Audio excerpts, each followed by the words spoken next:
I get asked a lot if I use a financial planner or if I do it myself.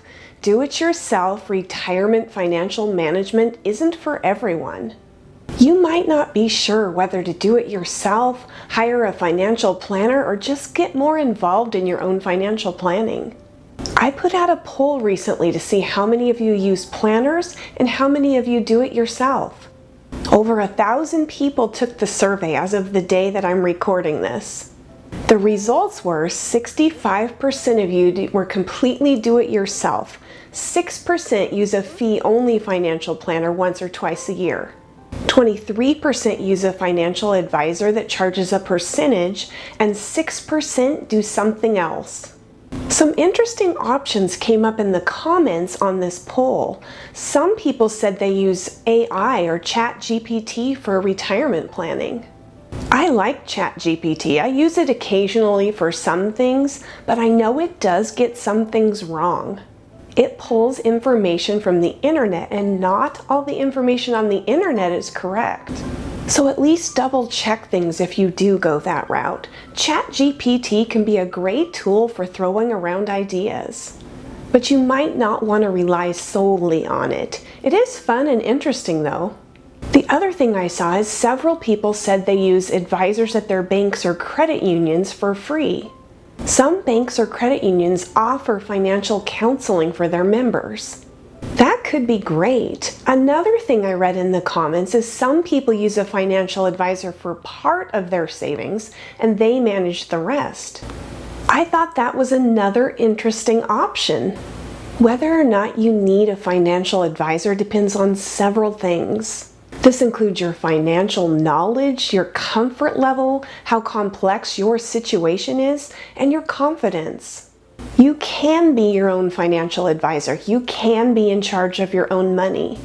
You can manage your own investments. Only you know your expenses and needs.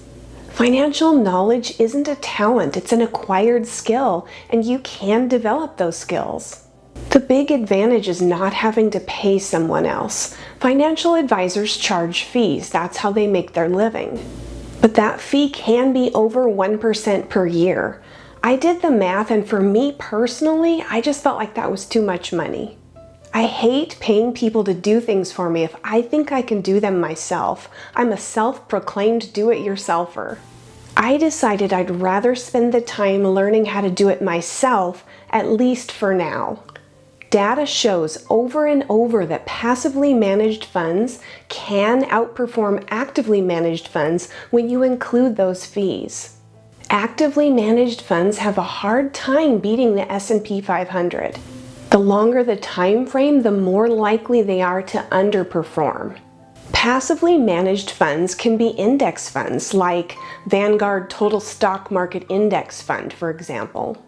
They tend to outperform actively managed funds when you count the fees. This is because the actively managed funds tend to have higher fees due to the cost of research and trading. This can eat into your returns. Vanguard and several other companies have management fees under 0.3% and still give you access to an advisor. Vanguard Personal Advisor Select charges 0.3% on the funds managed.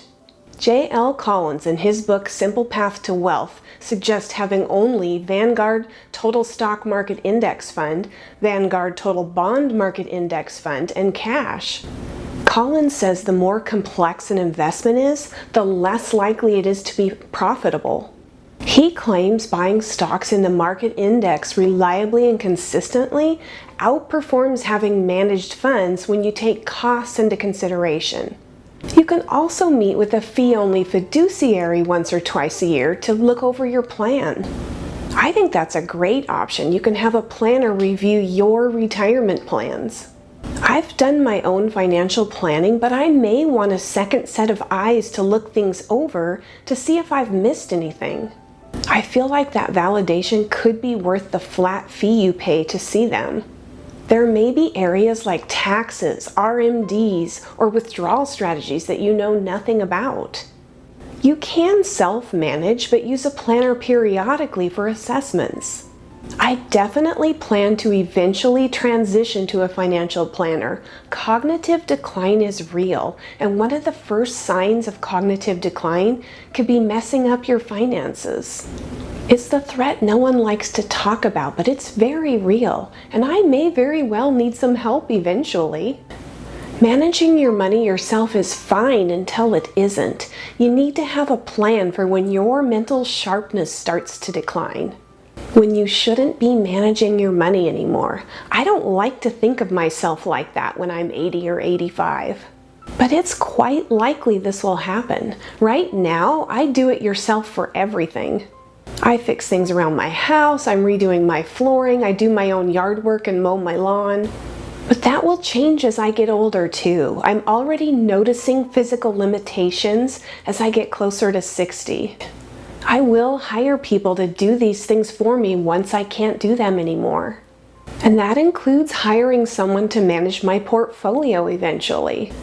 If you do want to try do-it-yourself financial management, there are some wonderful do-it-yourself retirement planning tools online out there. Boldin is a great do-it-yourself retirement planning tool. They have a free version. That's what I use. It shows you the chance of success and the probability of not running out of money in retirement. It's a Monte Carlo simulation. They run simulations on the projected cash flow, return, and volatility assumptions of your plan. Your chance of success is determined by the percentage of these simulations. Here's how mine looked before I retired. This was April 2024, just before I retired. It showed I had an 85% chance of fully funding my retirement through age 94. So just for fun, I updated it. Here's what it looks like now. After 1 year in retirement, July of 2025, it shows I have a 95% chance of fully funding my retirement through age 94. This is amazing. I had a viewer request to explain the Boldin results, so I'm going to go over that for just a minute. So you can see this says I have a 95% chance of funding my retirement through age 94 with optimistic assumptions. The top line is that optimistic assumption and the bottom line is the poor outcome. So at age 60, if things go well, I could have $590,000 in all accounts, and if things go poorly, I'd have $550,000. That's just a few months from now. At the end of June, I had $578,291 in all accounts, so this makes sense. Then if you move on, it shows age 61 optimistic and poor assumption, then it goes to age 62, age 63, and so on. Their Monte Carlo simulation looks at a range of possible outcomes for an uncertain situation. It runs thousands of trials with randomized monthly returns. It predicts the probability of different outcomes. It enables you to account for unknowns. It includes rates of return on savings and investments, cost of living increases, housing appreciation, medical cost inflation, and how long you live, future tax rates and income thresholds, whether or not you'll require long-term care or suffer a major medical event, and more. Then, if I go all the way to the end, age 93 says I could have $850,000 in all accounts, and if things go poorly, I'd have $320,000. Then age 94 says I could have $680,000 in all accounts, and if things go poorly, I'd have $120,000. We've had a great year in the stock market, my first year in retirement, which has made a big difference. I'm also spending less than I had planned and making money from YouTube, which was not in my original projection. You do have to set up an account with your email and some personal information, even for the free version. You can do a trial of the paid version. I still haven't done that yet. For now, I'm just happy with the free version. Again, this is me not liking to spend money. In the wealth accumulation phase, I think it's relatively easy to manage your portfolio. The spin down phase, however, especially in the first few years, is a little more complicated. Balancing withdrawals, RMDs, Social Security, and taxes can be tricky. This could be a good time to get another set of eyes on your plan. A financial planner can add value, especially depending on how complex your situation is. If you want to manage your finances instead of hiring an advisor, you'll need to take the time researching and learning about finance. This is something I enjoy doing. It's not rocket science, but it does take time.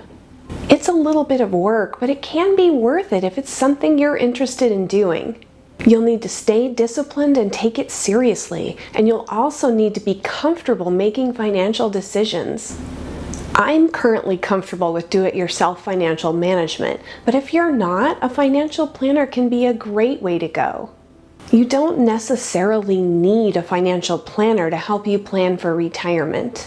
By learning finance and investing basics, you can manage your money without having to pay an advisor.